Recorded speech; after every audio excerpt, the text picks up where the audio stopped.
এই ভিডিওটা দেখে আমার কলিজা কেঁপে উঠছে। একটা জীবন সঙ্গিনীকে এত সহজে ছেড়ে দেওয়া যায়, এত দিনের ভালোবাসা।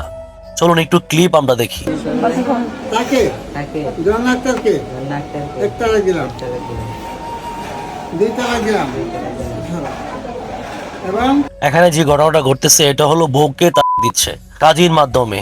ও মাই গড, এটা মানা যাচ্ছে? একটা প্রেমিকার জন্য নিজের বউকে দুইটা সন্তান থাকার পরেও ছেড়ে দিচ্ছে, ভুলে যাচ্ছে। এবং কাজী যেভাবে পড়ানো শুনে আমি সহ্য সহ্য করতে পারছি না। তিনতলাকে বাড়ি দিলাম।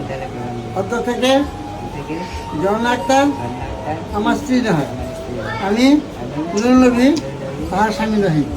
আপনারা শুনেছেন লাস্টে যে কথাটা বলেছে, যে এখন থেকে সে আমার বউ না।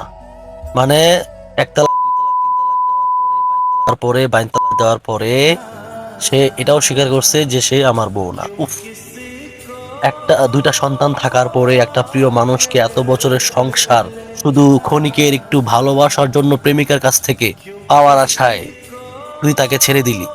তোর বর্তমান প্রেমিকা যে বউ হয়ে আসার পরে সংসারে টিকবে, সংসার করতে পারবে, তোর বউ যে অন্য জায়গায় যাবে না, অন্য পুরুষের সাথে যাবে না, এটার গ্যারান্টি কি দিবি? এবং এই দুই বাচ্চার দায়ভার কে নেবে?